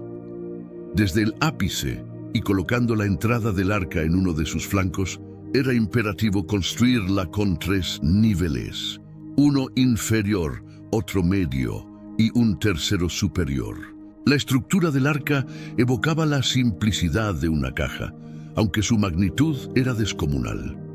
En su cúspide se diseñó un orificio de 1 codo de amplitud, aproximadamente 18 pulgadas o medio metro, integrando una ventana en la zona superior que ofrecía panorámicas del exterior. Esta ventana estaba equipada con una cubierta ajustable, lo que permitía regular la entrada de luz y aire al interior del arca. Iniciando la edificación de esta vasta estructura, me asaltaban interrogantes sobre el propósito de semejante empresa. La divinidad únicamente me había mandado a erigir esta embarcación, anticipando un inminente castigo sobre la tierra. Anteriormente, había recibido un mandato celestial que decía: debes hacerla. Obedecí las indicaciones y realicé lo que se me había encomendado. Posteriormente, el Creador me reveló los detalles de su plan. Pues voy a enviar un diluvio de aguas sobre la tierra para destruir debajo del cielo toda carne en la que haya aliento de vida. Todo lo que hay en la tierra perecerá. Me hallaba ante la misión de ser un agente clave tanto en el juicio más drástico como en la salvación más grande que el mundo jamás haya conocido. Fue un instante trascendental, cargado de inmensa responsabilidad y propósito. Mas estableceré mi alianza contigo, entrarás al arca, pese al inminente juicio que se avecinaba. El Creador establecería una alianza conmigo y además me utilizaría para preservar una muestra de cada especie animal, permitiendo así que tanto seres humanos como animales repoblaran la tierra tras el diluvio. El Creador proclamó: todo ser que habita la tierra perecerá, pero concretaré mi convenio solemne contigo. Entrarás al arca, tú, tus hijos, tu esposa, y las esposas de tus hijos contigo. Para cada especie viviente de la tierra se me instruyó traer 2 ejemplares al arca para preservar la vida, macho y hembra, de aves y bestias según su especie, y de cada criatura que se arrastra sobre el suelo según su especie. 2 de cada especie vendrían a mí para asegurar su supervivencia. Asimismo, se me ordenó acopiar todo tipo de víveres comestibles para almacenar, los cuales servirían de sustento tanto para mí como para ellos. Se me mandó reunir toda la provisión posible, garantizando abundante alimento para todos los seres vivos a bordo. Esto convertiría al arca en el hogar de aproximadamente 35,000 pares de animales. Curiosamente, el tamaño promedio de un animal terrestre es más pequeño que una oveja, permitiendo que el arca, con su vasta magnitud, transportase un total impresionante de 136.560 ovejas, usando solo la mitad de su capacidad total. Esto dejaba suficiente espacio para todas las provisiones esenciales, como alimentos, agua y refugio para animales y humanos. Resulta asombroso contemplar la envergadura y capacidad de un navío tan prodigioso. El Creador me confió su plan de erradicar este mundo corrompido mediante un diluvio. El secreto del Señor está conmigo, y así procedí conforme a todo lo que se me había ordenado. Ejecuté cada directriz divina con fe inquebrantable y diligencia, entregado completamente a cumplir la voluntad del Creador sin hesitación ni duda. Aunque enfrenté numerosos desafíos, lo que extendió y complicó el proceso, conté con la ayuda de mi abuelo Matusalén y mi padre Lamec. El Señor especificó: de los animales limpios llevarás contigo 7 parejas, macho y su hembra, y de los que no son limpios, 2, macho y su hembra. De las aves del cielo, 7 parejas, para asegurar la supervivencia en la faz de la tierra. Pues en 7 días enviaría lluvias sobre la tierra por 40 días y 40 noches, y eliminaría todo ser vivo que había creado sobre la faz de la tierra. Entonces cumplí con todo lo que el Señor mandó. Al recibir esta monumental misión, simplemente procedí a la acción, obedeciendo sin titubear. El emprendimiento demandó un vasto suministro de materiales y décadas de labor, pero no desistí de lo encomendado por Dios. Actué como un heraldo de la rectitud, dirigiéndome públicamente a la población. A mí y a mi familia nos llevó cerca de 120 años finalizar la construcción del arca. Durante este extenso periodo, tuve la chance de interactuar con quienes me rodeaban, divulgando el motivo tras la edificación del arca. Mi obediencia no solo era un acto de fe, sino también un rechazo a las prácticas mundanas, adoptando un legado de justicia a través de la fe. La historia es un relato trágico de desobediencia y revuelta contra la verdad. A pesar de las advertencias sobre el riesgo venidero, optaron por desatender el llamado y descartaron refugiarse en el arca en un tiempo marcado por el escepticismo rampante. Mi discurso trascendía las meras declaraciones. La propia construcción del arca era un testimonio de mi dedicación a la justicia. Cada golpe de martillo y cada clavo incrustado en la madera era un recordatorio para el pueblo de que era imperativo arrepentirse y retornar a la justicia antes de que fuese demasiado tarde. El arca no era meramente una edificación física, sino un emblema potente del juicio venidero. Mis coetáneos desoyeron el aviso que podría haberlos redimido. La vida continuó su curso habitual, lleno de festejos y celebraciones, con la gente disfrutando de banquetes, bebida, intercambio de votos matrimoniales y entregándose a sus placeres, obviando la presencia de Dios. Sin embargo, llegó el día en que ingresé al arca y los cielos se desataron con una lluvia devastadora que erradicó toda existencia demasiado absorta como para atender a la advertencia. A lo largo de 120 años, dediqué mi existencia a promulgar la justicia entre la gente, anhelando suscitar una transformación en sus corazones y mentes. Desafortunadamente parece que mis palabras se perdieron en el vacío, ignoradas y olvidadas. Me cuestiono si alguna vez abrirán sus corazones y redirigirán sus vidas hacia la virtud que con tanto ahínco intenté inculcarles. Construí el arca 600 años después de que Dios creara a los humanos, seres dotados de inteligencia y capacidad para innovar. En una época donde la expectativa de vida rozaba los chilayos, las hazañas de los más destacados innovadores prediluvianos fueron impresionantes. Edificábamos ciudades, fabricábamos instrumentos musicales y manipulábamos metales. Mi civilización estaba en la cúspide de su desarrollo industrial mientras me dedicaba a la obra del arca. La tarea de erigir el arca fue monumental, exigiendo un esfuerzo físico colosal, inversiones considerables y una paciencia sin límites. Todo el proceso estuvo plagado de riesgos e incertidumbres. Para los espectadores externos, mi empeño pudo haber parecido un absurdo. Persistí en el proyecto durante décadas, incluso frente a las burlas y las mofas de quienes me rodeaban. A pesar de ello, me mantuve inquebrantable en mi fe, continuando con la construcción del arca, consciente de que era mi deber y destino. Mi labor era obedecer a Dios y confiar en Él para que proveyera lo necesario, incluida la sabiduría para construir una embarcación robusta y completar el proyecto a tiempo. Imagina lo que fue cuando el arca estuvo finalmente terminada. Sin embargo, en ese lapso perdí a mi padre. Él ya no estaría a mi lado para presenciar el juicio. Tras algunos años, incluso el profeta Enoc, mi ancestro, partió. Enoc no me acompañaría en este periplo, pues había sido convocado por Dios. Sus enseñanzas debieron ser atendidas con seriedad, ya que fue trasladado de este mundo sin experimentar la muerte. Fue imposible hallarlo, pues Dios lo había llevado consigo. Mis antecesores se habían marchado. No afrontarían este cataclismo que estaba por vivir.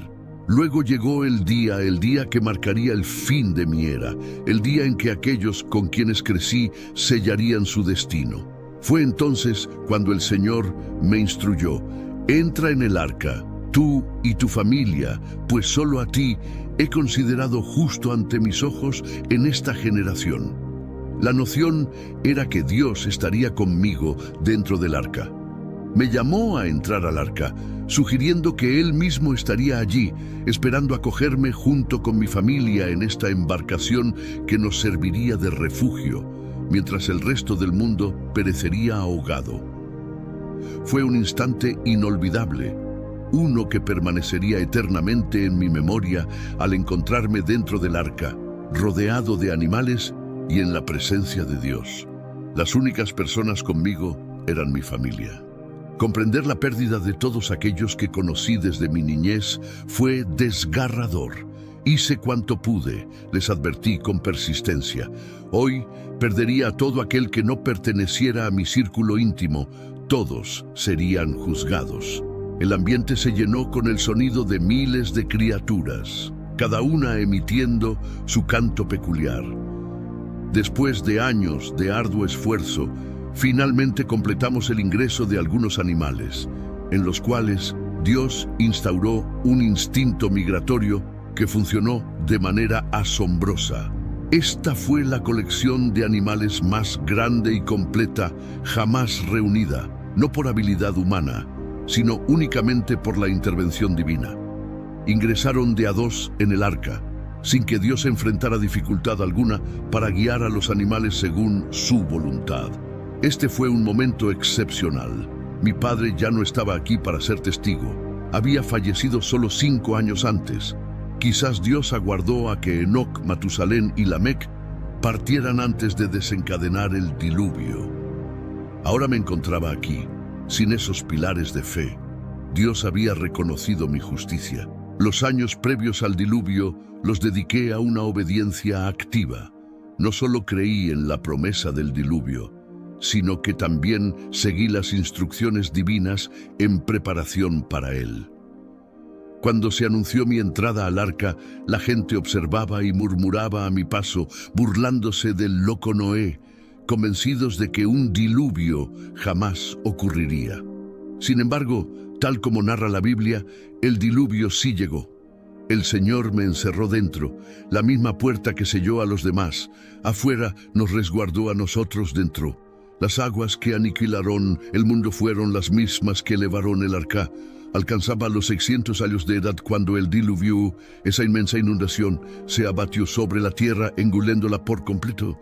En ese momento yo, junto a mis hijos, mi esposa y las esposas de mis hijos, nos refugiamos en el arca para huir de las aguas devastadoras. Animales puros e impuros, aves y toda criatura que reptaba sobre el suelo fueron guiados por una fuerza divina hacia el arca, ingresando de a pares, macho y hembra, tal como me fue instruido por Dios.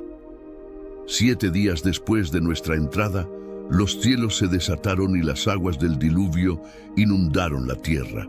En el año 600 de mi vida, el día 17 del segundo mes, se desencadenaron todas las fuentes del gran abismo, y las compuertas de los cielos se abrieron, precipitándose lluvias sobre la tierra durante 40 días y 40 noches.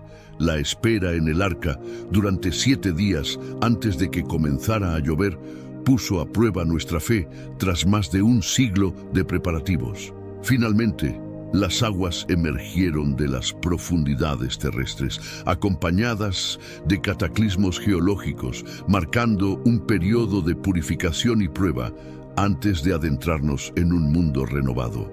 Ese mismo día, yo, junto a Sem, Cam, Jafet, mi esposa, y las esposas de mis hijos, ingresamos al arca. Nos acompañaron todas las especies de animales, cada una según su especie, todas las aves y cada ser que se desplaza sobre la tierra conforme a su especie. Entramos al arca de 2 en 2, todos los seres vivos con aliento de vida. Entraron macho y hembra de toda carne, siguiendo las órdenes divinas, y el Señor selló la entrada tras nosotros. Todo estaba dispuesto tal y como lo había predicho el Señor, preparados para el diluvio que Él traería sobre la tierra. La tarea de cerrar la puerta no recayó sobre mí, sino que fue una acción divina. Habitualmente, somos nosotros quienes tomamos decisiones sobre la inclusión o exclusión en la salvación, pero es prerrogativa de Dios hacer tal juicio. Él mantuvo la puerta abierta hasta el último instante, pero al final tuvo que cerrarla. Ya sea abierta o cerrada, el arca representaba la única salvación, mientras que para el resto del mundo era un veredicto de condena. Los que quedaron fuera no tuvieron oportunidad de redención tras los 120 años de gracia. Fuera del arca, la muerte era inevitable, pero dentro reinaba la paz absoluta. El diluvio duró 40 días y noches, elevando las aguas que, a su vez, elevaron el arca, permitiéndole flotar por encima de la tierra sumergida. De hecho, las aguas se elevaron 15 codos por encima de las cimas más altas, sumergiendo completamente las montañas. Toda forma de vida que se desplazaba sobre la tierra falleció. Aves, ganado, bestias domésticas, fauna salvaje, toda criatura que reptaba sobre el suelo y toda la humanidad, cada ser sobre la tierra firme, dotado de aliento y espíritu de vida en sus narices, pereció. Dios exterminó, borró, erradicó toda existencia viviente de la superficie de la tierra. Hombres, animales, reptiles y aves del cielo fueron aniquilados del planeta. Solo yo y quienes me acompañaban en el arca sobrevivimos. Este fue un diluvio de proporciones globales. Es complejo imaginar la cantidad de lluvia necesaria para cubrir completamente las montañas. A pesar de las dudas e incredulidad de muchos, Dios demostró su lealtad y cumplió su promesa tras 120 años. El diluvio persistió durante 150 días sin cesar. Durante este periodo de catástrofe y juicio, mi familia y yo permanecimos a salvo, resguardados y protegidos dentro del arca. Luego, Dios dirigió nuevamente su mirada hacia nosotros. Recordó a todos los seres vivos y a todos los animales que me acompañaban en el arca, preparándose para intervenir de manera significativa en nuestras vidas. Envió un viento sobre la tierra y las aguas comenzaron a disminuir. Dios jamás me olvidó. Me sostuvo día a día dentro del arca, pero en ese momento focalizó de nuevo su atención activa en mí. Fue como si me recordara de nuevo. Encerrado en el arca durante tantos días, en el momento preciso, Dios me tuvo en cuenta. Frente a un desastre natural como una inundación, es fácil sentirse desamparado y sobrepasado. Sin embargo, no debemos olvidar que el Todopoderoso, Creador del vasto universo y de nuestro mundo, es capaz de apaciguar incluso las aguas más turbulentas. Su sabiduría y poder trascienden nuestro entendimiento y Él puede superar cualquier adversidad, por intimidante que la naturaleza pueda parecer. Nada es imposible para la divinidad que rige nuestro cosmos. A medida que las aguas del diluvio se retraían, el arca encontró reposo en el monte Ararat. Imagina esa escena, una impresionante cadena montañosa cuyas laderas norte y este se elevan desde la extensa planicie del río Aras, alcanzando una altura de 3.300 metros sobre el nivel del mar. Hacia el suroeste, las laderas se alzan desde una llanura majestuosa, situada a una altitud vertiginosa de 5.500 metros sobre el nivel del mar, con un diámetro aproximado de 40 kilómetros. El monte Ararat se erige como un espectáculo natural sobrecogedor, capaz de suscitar admiración por su magnificencia y belleza sin par. Ararat, considerado la cuna originaria de la humanidad, nuestro propio Edén, fue testigo de cómo el cielo se desgarraba con estruendosos truenos mientras las fuentes del abismo se fracturaban, liberando sobre la tierra un diluvio sin precedentes. La lluvia incesante azotó durante largos días, amenazando con aniquilar toda forma de vida existente. Sin embargo, de manera milagrosa, las aguas iniciaron su retirada, desvelando paulatinamente los contornos de un mundo largo tiempo olvidado. El 17º día del 7º mes, el arca encontró descanso sobre las imponentes cumbres de Ararat, convirtiéndose en un faro de esperanza en medio de la devastación. Con el transcurso de los días, el retroceso del agua continuó hasta que, al llegar el primer día del 10º mes, se divisaron las cimas montañosas en la distancia, heraldos del renacer de la vida sobre la tierra.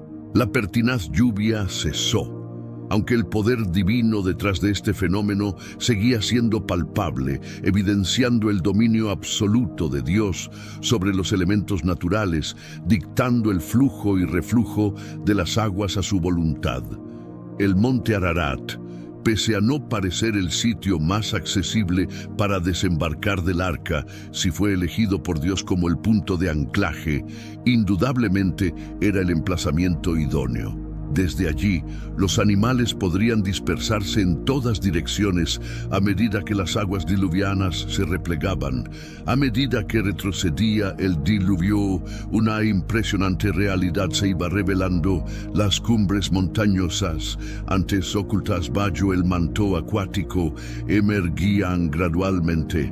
Este diluvio global fue tan devastador que incluso los picos montañosos se vieron sumergidos, desaparecidos de la vista, pero conforme el nivel del agua disminuía constantemente, las montañas resurgieron, erigiéndose como testigos de la potencia y ferocidad con que el diluvio había arrasado la tierra.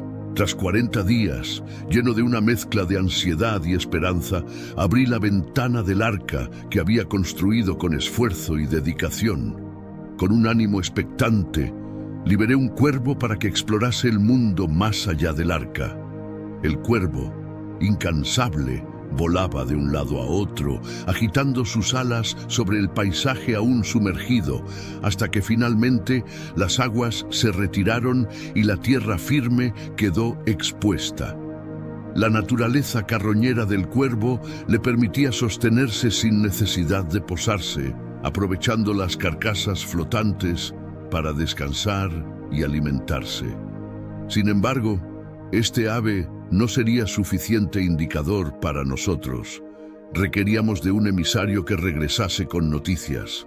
Tras semanas de confinamiento en el arca, optamos por enviar una paloma en un acto de valentía para verificar si las aguas se habían retirado, mientras sobrevolaba el vasto mar que aún cubría la tierra.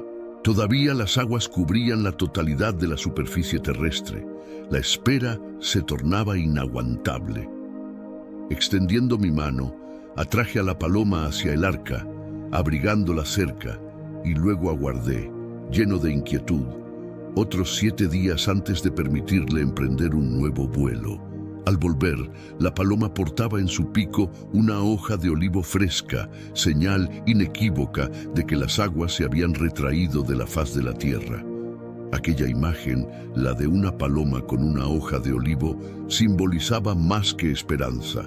Al ser un ave de naturaleza limpia, no carroñera, su reluctancia a posarse hasta encontrar un lugar apropiado y seco para hacerlo, reflejaba una lección de pureza y gracia. Aún no daba por finalizada mi tarea. Esperé 7 días más y liberé nuevamente a la paloma, que esta vez no volvió. Fue entonces cuando comprendí que nuestro periplo había concluido y que finalmente habíamos hallado tierra firme. La ausencia de retorno de la paloma indicaba que había empezado su existencia en un nuevo mundo, tal como el cuervo y la paloma habían sido los precursores en adaptarse a esta renovada tierra. Pronto, también los demás animales comenzarían sus vidas afresh.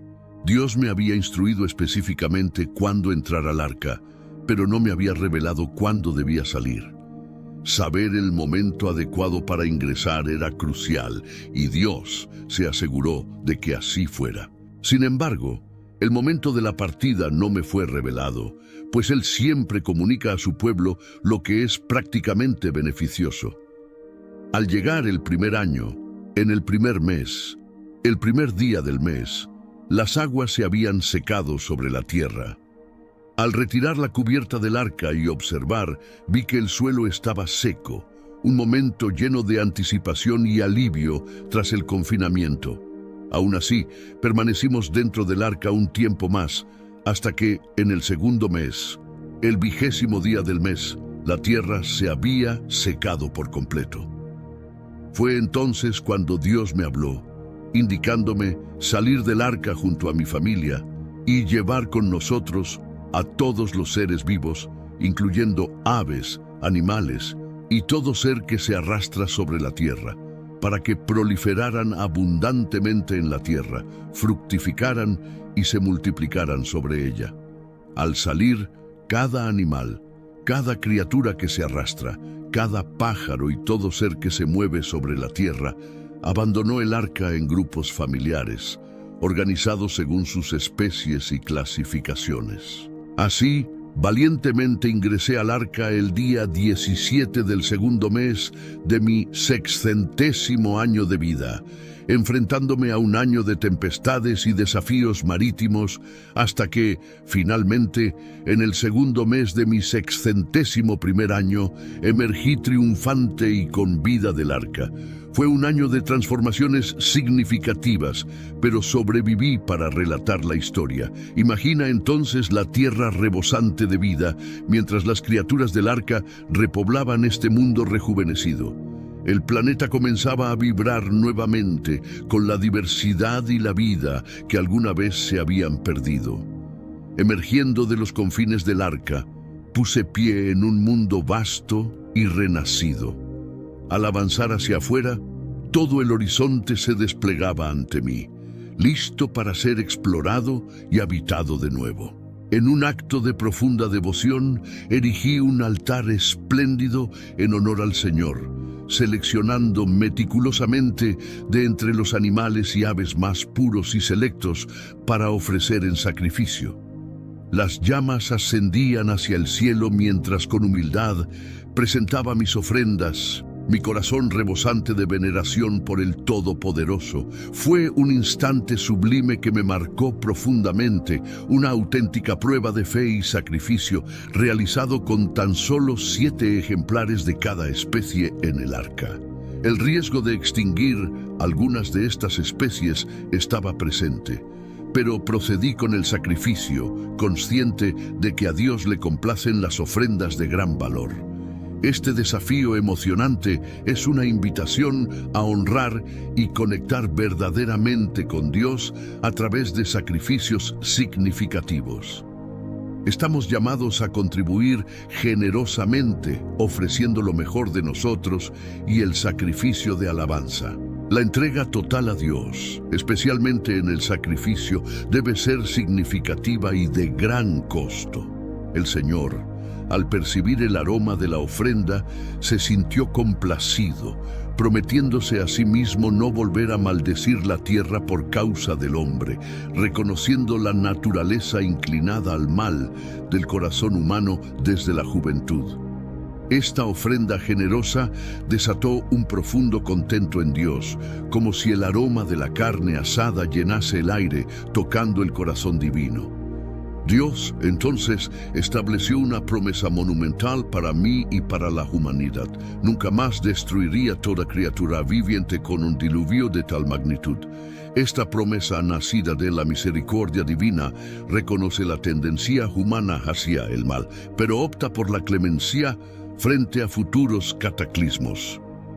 En este acto de bendición, Dios extendió su gracia sobre mí y mis descendientes, prometiendo prosperidad y dominio sobre la tierra. Anunció que el temor hacia nosotros recaería sobre todas las criaturas terrestres y marinas, entregándonos la soberanía sobre la creación y permitiéndonos el consumo de todo ser vivo, similar a como se otorgaron las plantas a Adán. Sin embargo, se nos advirtió sobre el respeto debido a la vida simbolizada en la prohibición de consumir la sangre. Este nuevo comienzo traía consigo un mandato renovado de Dios, lleno de infinitas posibilidades, estableciendo un paralelismo con las instrucciones dadas a Adán. Ahora, no solo las plantas, sino también los animales estaban a nuestra disposición, marcando un nuevo capítulo en la relación entre la humanidad y la creación, bajo la premisa del respeto y la gratitud hacia la vida que nos fue concedida. La sangre constituye la esencia misma de la existencia, siendo el pilar de la vida, por lo cual no sorprende que amerite el máximo respeto. Ya sea la sangre de un ser humano o de un animal, simboliza el núcleo de nuestra existencia. Al derramar sangre, estamos eliminando la vida en sí. Este acto no se fundamenta en supersticiones o misticismos, sino en el reconocimiento de la sacralidad inherente a toda forma de vida. Existían prácticas de consumo de sangre, pero estas contravenían los preceptos del Señor. El Señor manifestó que demandaría cuentas por la sangre derramada, tanto de animales como de humanos, enfatizando que la vida de cada ser es preciosa y su pérdida, sujeta a juicio divino. La admonición de que quien derrame la sangre del hombre, por el hombre su sangre será derramada, subraya un principio fundamental. La vida humana, creada a imagen de Dios, es intrínsecamente valiosa y su terminación indebida exige una respuesta severa. Este mandato divino recalca la importancia de preservar la vida a cualquier costo. En casos de asesinato, Dios establece que el culpable merece enfrentar la pena capital, reflejando la seriedad con la que se debe tratar la vida humana.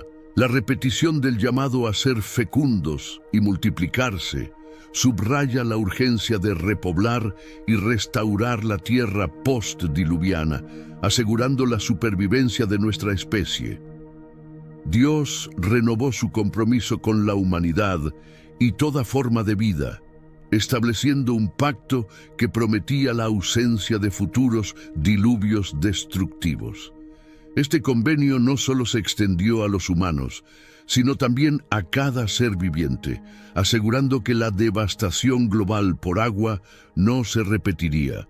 La promesa divina, simbolizada por el arco iris en las nubes, serviría como recordatorio perpetuo de esta alianza eterna entre Dios, la humanidad y todas las criaturas. Cada vez que las nubes cubran el cielo y el arco iris aparezca, será el signo de un recuerdo compasivo del pacto, asegurando que nunca más las aguas del diluvio se desatarán para destruir la vida en la tierra. Este pacto, marcado por la aparición del arco iris, representa una garantía divina de protección y benevolencia hacia toda la creación. Cada vez que el arco iris adorne el cielo, servirá como un recordatorio solemne del compromiso eterno de Dios con cada ser vivo, una promesa de salvaguarda contra la aniquilación total. Este símbolo del pacto celebra la relación perpetua entre el Creador y la creación, prometiendo esperanza y renovación para todas las generaciones futuras. El signo del convenio, esa promesa solemne y acuerdo inquebrantable, fue establecido entre Dios, todas las criaturas vivientes y la misma tierra. Imagina, un pacto extraordinario que no solo involucraba a la humanidad, sino también a cada ser que habita nuestro planeta, ya sea caminando, arrastrándose, volando o nadando. Incluso la Tierra fue incluida en esta promesa, después de que el diluvio alterara radicalmente el ciclo hidrológico global, posiblemente dando origen al primer arco iris. Este fenómeno fue elegido por Dios como símbolo de su eterna fidelidad hacia mí y todas las generaciones futuras, y así apareció el primer arco iris. Ser testigo de este primer espectro de colores en la Tierra debió ser un momento de asombro indescriptible, especialmente sabiendo que Dios lo seleccionó como emblema de su compromiso perpetuo con nosotros. Cada vez que observamos un arco iris, se nos recuerda mi historia épica y la promesa divina de nunca más aniquilar la vida con un diluvio. Este fenómeno actúa como un recordatorio de la constancia y la promesa divina, asegurándonos que el pacto de paz con la humanidad es tan firme como el establecido conmigo y las generaciones venideras. Sin embargo, la reafirmación de este pacto no estuvo exenta de desafíos. Me convertí en el hombre más longevo en un mundo completamente nuevo, siendo testigo de eventos tristes que afectarían a mis descendientes directos. Mis hijos, Sem, Cam y Jafet, fueron los progenitores de la población postdiluviana, sobre quienes recaería la responsabilidad de repoblar y diversificar la tierra. Sin embargo, un incidente desafortunado con mi nieto Canaán marcaría un punto de inflexión, resultando en su maldición debido a las acciones de Cam, su padre. Este evento subrayó las complejidades de las relaciones humanas y las consecuencias de nuestros actos. En mi determinación por comenzar de nuevo, planté una viña y, eventualmente, su vino me llevó a un estado de embriaguez y vulnerabilidad. La reacción de mis hijos ante esta situación reveló tanto su respeto como su falta de él, culminando en mi pronunciamiento de bendiciones y maldiciones que definirían las dinámicas familiares y sociales futuras. Este nuevo comienzo estuvo marcado por la promesa divina de no volver a destruir el mundo con un diluvio, simbolizada por el arco iris. Dios reiteró su pacto, asegurando su misericordia y compromiso con la creación, a pesar de reconocer la inclinación innata al mal del ser humano. Este signo del pacto, el arco iris, no solo sirve como recordatorio de la promesa divina, sino también como un llamado a recordar la responsabilidad que tenemos de cuidar y prosperar en este mundo que nos ha sido confiado. La historia no termina con la promesa del arco iris. La aparición de Nimrod y la fundación de imperios poderosos señalan el continuo desafío de vivir conforme a los deseos divinos en un mundo propenso a alejarse de Elos. La voluntad de Dios para nosotros de esparcirnos y poblar la tierra a menudo choca con nuestro deseo de centralización y dominio, reflejando una lucha eterna entre la obediencia divina y nuestras propias ambiciones. Este relato, desde el diluvio hasta los días de Nimrod, encapsula la compleja trama de la fe, la promesa y la responsabilidad humana en el vasto escenario de la historia divina.